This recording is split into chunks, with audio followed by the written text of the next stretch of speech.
Hi guys, in today's video I'm going to be showing you a decompression stretch for the L3, L4 lumbar spinal region. If you're suffering out there with the herniated disc L3, L4, bulging disc L3, L4, degenerative disc disease L3, L4 and the pain that can come with those disorders, then this stretch is for you.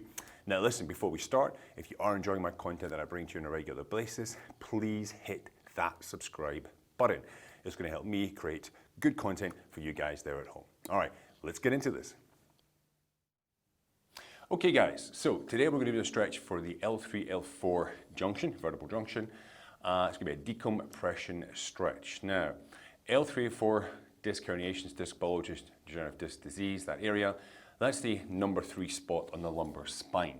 Number 1 goes to L5S1, that's what I had myself, full herniation there. L4, L5 is in second place, and L3, L4 takes up the 3rd spot. So if you do suffer from issues at that site, this stretch is going to be for you.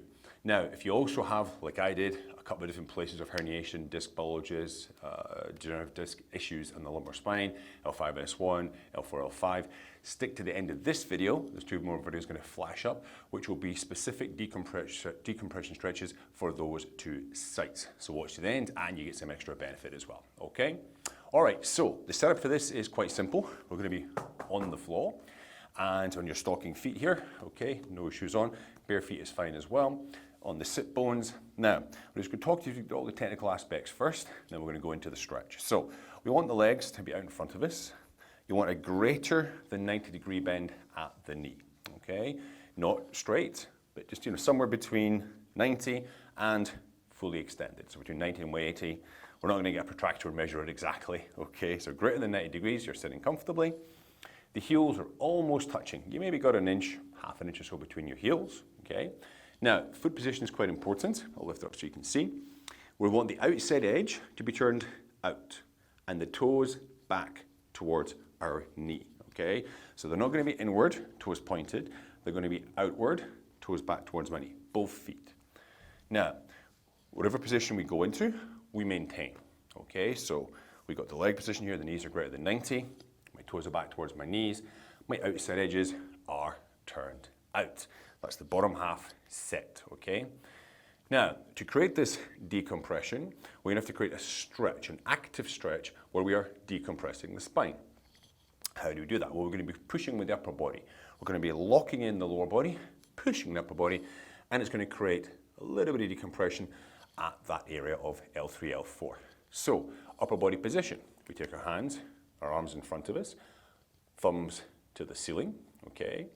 Now, I want you to try to turn your arms so your fingers point towards the floor. And then from that position, bring them up by your ears, okay? Now, this is the start-finish position for the stretch, right? I'm just going to relax for a second. That's the start-finish position for the stretch. The actual stretch itself, what you're going to do, you're going to be projecting your arms up towards the ceiling, so you push up. At the same time, you imagine your knees go to the ground, okay? You're essentially, when the knees go, they're going to lock the lower body in position. It's going to create a little bit of tension pulling down on the spine. When the arms push up, it's going to create an upward movement, and it's going to create this decompression at that segment of L3, L4. So once again, so my hands are in front, thumbs to the ceiling. I turn so my fingers face the floor. I bring them up so my biceps are beside my ears. I want to tuck my chin in. I will show you from the sides, don't worry, okay? And I'm going to project my arms up as high as they can. I'm going to push up towards the ceiling. At the same time, my knees go to the ground. Push, push, push. Okay, relax for a second. Let me show you from the side so you get this correct. So I'm here, okay. Lower body position is the same. So take my hands, thumbs to the ceiling, fingers to the floor. I bring them up here, sitting as tall as I can. I project my arms up towards the ceiling. My head's not forward, it's not looking up. Okay, I tuck my chin in, keep my eyes level. I project my arms up, push, push, push, constant tension, constant tension. I'm pushing my knees towards the ground. I'm breathing, don't forget to breathe. I know it sounds crazy, but some people forget to breathe. They hold their breath, don't hold your breath. Push up, push up, push up towards the ceiling, push up with your arms, push up with your arms, push up with your arms. Push the knees to the floor and relax for a second. Now, let me explain a little bit more about that. particular stretch. Now, a lot of people, when they start these stretches, now I have to give credit to the very creator of these stretches, a man called Dr. Guy Voyer. I did his courses many, many years ago, and I used these stretches a lot during my own lower back rehabilitation of my herniated discs, bulging discs, etc. It does require a bit of work. As you see, I'm breathing a little bit heavy there. You have to actively engage and do the stretch to create the decompression. Now, it's always to your individual maximum, okay? So a lot of people, when they first start, maybe they've got shoulder tightness, they can't bring their arms all the way in. It doesn't matter. It's always to your individual maximum. So if you're there at home, you need to try the stretch, okay? And this is as far as you can bring them in. That's okay. You just go from there and you push out, okay? That's completely fine. Every time you do the stretch, try to bring a little bit closer. You'll very often find as well when you first start, some people struggle to actually bring themselves up. They don't have the strength, stability, the endurance in their spinal muscles to hold themselves. They start maybe in this position. That's okay. It's to your maximum. Get a mirror, check your progress. Get a friend, a partner to check your progress. Maybe this is week 1, week 2, 3, 4, 5, 6, boom, boom, boom. Okay? The more you feel the stretch, the more you'll be able to do the stretch, the stronger you'll become holding yourself in that position, and the more you start to feel the stretching happening here. What essentially happens when we're putting the body into a certain position, it tightens up what's called fascia. It's this clear, very tough substance that covers your muscles all throughout your body, head to your toe.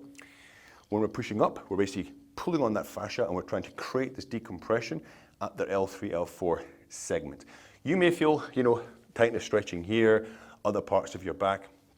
That's okay, okay? That's not, if you've got a significant pain, I would say stop, okay, relax the pressure. But if you're feeling general stretching in other areas, that's okay. You're going to be stretching as well where your tissue is most tight, okay? But after a couple of sessions, you'll start to feel it more in that specific area. Now, a really good thing you can do if you're struggling to hold your position, maybe you don't have a partner, a friend who can help you, okay, is by using a wall. What do I mean? Okay, check this out. Okay guys, while you were gone, running my portable wall here.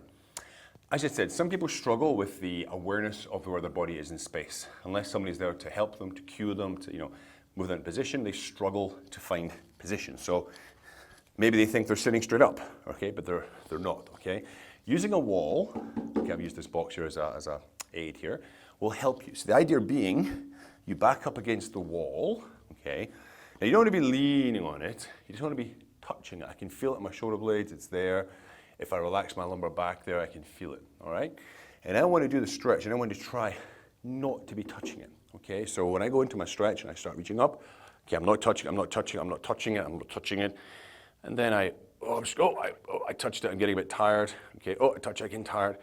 It's forcing me into that correct position. So a little crutch that you can use to help you get the most out of that stretch, okay? Now, as I said, I use these stretches a lot in my own rehabilitation. This particular stretch, it does actually form part of my course. If you are struggling with your own back problems, herniated discs, bulging discs, sciatica nerve pain, degenerative disc disease, go and check out my course. It's going to flash up on the screen down below. It's a 21-day lower back pain recovery challenge, which aims to bring you guys into a significantly decreased state of pain within 21 days. Go check it out today if you are suffering there at home, okay? Now, back to the stretch. As far as how many times a day do you do it, how many times a week do you do it, how long should you do the stretch for? You want to start off 1 time a day, maybe 2 times a day, 20, 30 seconds, okay? Just feel yourself getting into the stretch here, okay? Don't forget to breathe, pushing up. Keep the arms rotated out, external rotation there, okay? Knees pushing to the ground. You're pushing. Be tall as you can. 20, 30 seconds. Relax. Maybe take 10 seconds. Try it again, okay? And then done for the day, okay? I would do it the next day. The next day, try to build up maybe 5 seconds. You go 25 seconds the next day. And within, 5-6 days, you're gonna be doing 1 full minute, all right?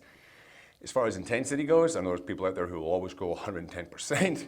If you're doing it like this, okay, your face is like, you're gonna hurt yourself. You're gonna pull something in your neck, okay, strain your facial muscles. Always start with 50% power. Be able to breathe naturally as you do it. Okay, I can still speak here while I'm doing the exercise. pushing up. And as you get more, a few 4 or 5 days into it, you can increase the stress, okay? Increase the pressure, 70, 80% power. Okay, but don't forget, relax the face, okay? Very progressive steps to get there, all right? Now listen, folks, any questions, any problems with that stretch, hit me up in the comments. I hope it does bring you some relief. Don't forget to like and share, and I'll see you all next time. Have a great day.